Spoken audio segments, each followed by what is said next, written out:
عام طور پر خواجہ سرا ان افراد کو کہا جاتا ہے جو پیدائشی طور پر مرد یا عورت کی روایتی جنسی خدوخال کے ساتھ پیدا نہیں ہوتے۔ خواجہ سرا مرد ہے یا عورت، اس کے بارے میں حسن الیاس صاحب کا تبصرہ سنیں۔ السلام علیکم حسن بھائی، کیسے ہیں آپ؟ ٹھیک ہیں؟ اللہ کا شکر جی، دعائیں آپ خیریت سے؟ اب میرا سوال ذرا تھوڑا سا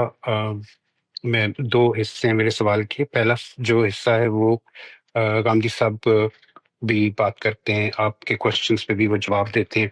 اور وہ یہ کہتے ہیں کہ شادی کا جو ایک سلسلہ ہے وہ ایک انسٹیٹیوشن قائم کرتا ہے، ایک خاندان، ایک فیملی کا قیام عمل میں آتا ہے۔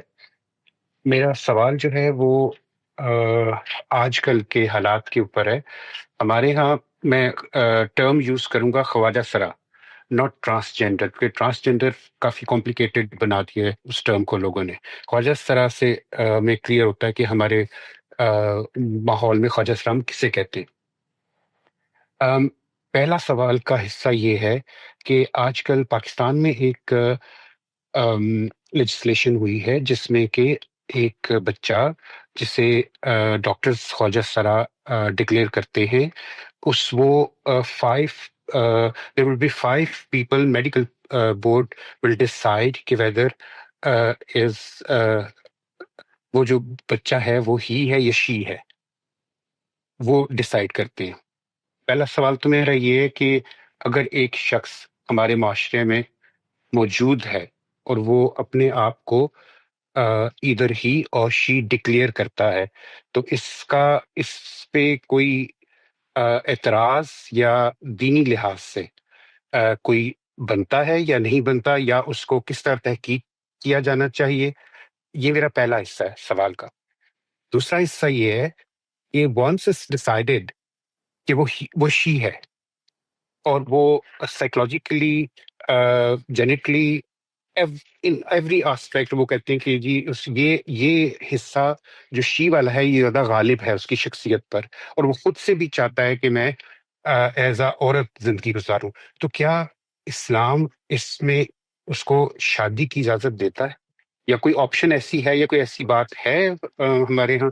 کہ یہ اس کو جو ہے یہ کیا جا سکے؟ جی یہی میرا سوال ہے جی آج جی، کا۔ دیکھیے اللہ تعالیٰ نے عمومی طور پہ دنیا میں اپنے تکوینی قانون اور اپنی مشیت اور اپنی اسکیم کے پیش نظر دو مخلوقات پیدا کی ہیں، ایک مرد ایک عورت۔ یہی آپ کو دنیا بھر میں نظر آتے ہیں، لیکن اس کے ساتھ ساتھ اللہ تعالیٰ نے اس دنیا میں اپنی اسی تخلیق کے ساتھ ایک امتحان بھی برپا کیا ہے، اور وہ ابتلاء کا امتحان ہے۔ ہر چیز کو تخلیق کرنے کے باوجود اللہ تعالیٰ انسانوں کو یہ پیغام دینا چاہتے ہیں کہ یہ دنیا جو ہے وہ تمہاری خواہشات کی تکمیل کی جگہ نہیں ہے، یہاں پہ ہر چیز کے اندر ایک ناتمامی موجود ہے، اور اس ناتمامی کے مظاہر ہیں جو وہ خود اپنی تخلیق کے ذریعے نمودار کر دیتے ہیں۔ مثال کے طور پہ آپ یہ دیکھیے، ہمارے یہاں بچے پیدا ہوتے ہیں، یعنی مرد اور عورتوں میں سے بچے پیدا ہوتے ہیں جو اپاہج ہوتے ہیں، جن کے ہاں اعضاء کی کمی ہوتی ہے، جن کے ہاں اللہ تعالیٰ وہ شعوری صلاحیت نہیں پیدا کرتے، بس اوقات زندہ لاشیں بن کے وہ پڑے ہوئے ہوتے ہیں، تو وہ نقائص ان میں رکھ دیے جاتے ہیں جن سے جو پوری طریقے سے نہ ان کی رجولیت نمایاں ہوتی ہے نہ نسوانیت نمایاں ہوتی ہے۔ تو پہلی چیز یہ پیش نظر رکھتے ہیں کہ اللہ تعالیٰ نے جب مخلوقات کو بنانے کا ارادہ کیا تو اس کے اندر کہیں نہ کہیں ناتمامی کا ایک عنصر ہے جو سامنے آ جاتا ہے۔ یہ جو جس صنف کا آپ نے ذکر کیا یہ اسی ناتمامی کا مظہر ہے، یعنی ان کے ہاں اعضاء کی ڈیولپمنٹ یا شخصیت کی ڈیولپمنٹ اس درجے میں نہیں ہوتی، چنانچہ وہ مشتبہ ہو جاتے ہیں، اور یہی وجہ ہے کہ پھر وہ خود بھی طے کرتے ہیں یا معاشرہ بھی ان کے بارے میں طے کرتا ہے کہ وہ کہاں کھڑے ہیں، وہ مرد ہیں یا وہ عورت ہے۔ تو اس کو طے کرنے کا حق یقینی طور پہ دونوں کو حاصل ہے، اور جس وقت آپ کوئی چیز اپنے بارے میں طے کرتے ہیں تو آپ چونکہ معاشرے کا حصہ ہیں، تو آپ کا کوئی بھی دعویٰ وہ احوال کی مطابقت کے خلاف قبول نہیں کیا جا سکتا۔ مثال کے طور پہ دعویٰ کرنے کو تو کوئی بھی شخص کوئی بھی دعویٰ کر سکتا ہے، میں بیٹھ کے دعویٰ کر دوں بھئی میں صدر ہوں اس مملکت کا، لیکن یہ احوال کی مطابقت کے خلاف دعویٰ ہے، لوگ آگے بڑھ کے کہیں گے کہ آپ نہیں ہیں اس لیے کہ آپ کا انتخاب نہیں ہوا، پھر دعویٰ کیسے کر رہے ہیں؟ تو ہر دعویٰ احوال کی رعایت سے ہونا چاہیے۔ اب احوال کی رعایت کا جائزہ لینے کا کام دین کا نہیں ہے، یہ سائنس کا ہے، اور سائنس جب اس چیز کا جائزہ لے گی، اطباء میڈیکل کے ماہرین اس چیز کا جائزہ لیں گے تو دونوں پہلوؤں کو دیکھیں گے، وہ جسمانی ساخت کو بھی دیکھیں گے، اور وہ جو شخصیت کا رجحان ہے، افتاد طبع ہے، میلانات ہیں، ان کو بھی دیکھیں گے۔ ان دونوں چیزوں کو دیکھ کر وہ فیصلہ کریں گے۔ مثال کے طور پہ کسی شخص کے بارے میں وہ فیصلہ کرتے ہیں کہ اس کا میلان خواتین کی جانب زیادہ ہے، لہٰذا ہم اس کو یہ جینڈر ڈسکرائب کر رہے ہیں، اور یہ اس کا شخصی مناسبت بھی اسی چیز سے ہے، ظاہری مطابقت اور شخصی مناسبت دونوں کا نتیجہ یہ نکلتا ہے، تو ان کو ایسا کرنے کا حق ہے۔ اس کے بعد جو اگلا سوال ہے وہ یہ کہ اب وہ عورت بن گئی یا اس نے اپنے آپ کو عورتوں کی کیٹیگری میں شمار کر لیا نقائص کے ساتھ، اب وہ کیا شادی کر سکتی ہے؟ تو شادی کے باب میں ایک اور چیز دین نے الگ سے بتا دی ہے،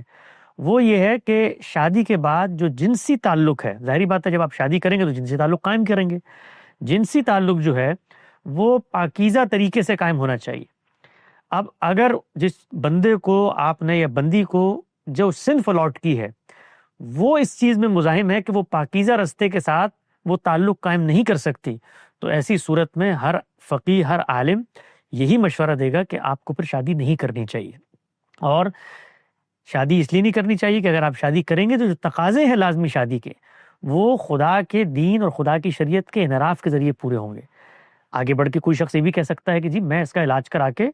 وہ مواقع اور وہ مواضع پیدا کر لیتا ہوں جن کے اندر یہ شائبہ موجود نہ رہے کہ یہ گندگی کی جگہ پہ یا غلاظت کی جگہ پہ جنسی عمل ہو رہا ہے، تو دین میں اس میں بھی کوئی ممانعت نہیں ہے۔ اگر کوئی آگے بڑھ کے اس طرح کی سرجری کروانا چاہتا ہے جس کے ذریعے سے وہ ان حصوں کو الگ کر لے جن کے ذریعے جنسی تلذذ حاصل کیا جاتا ہے،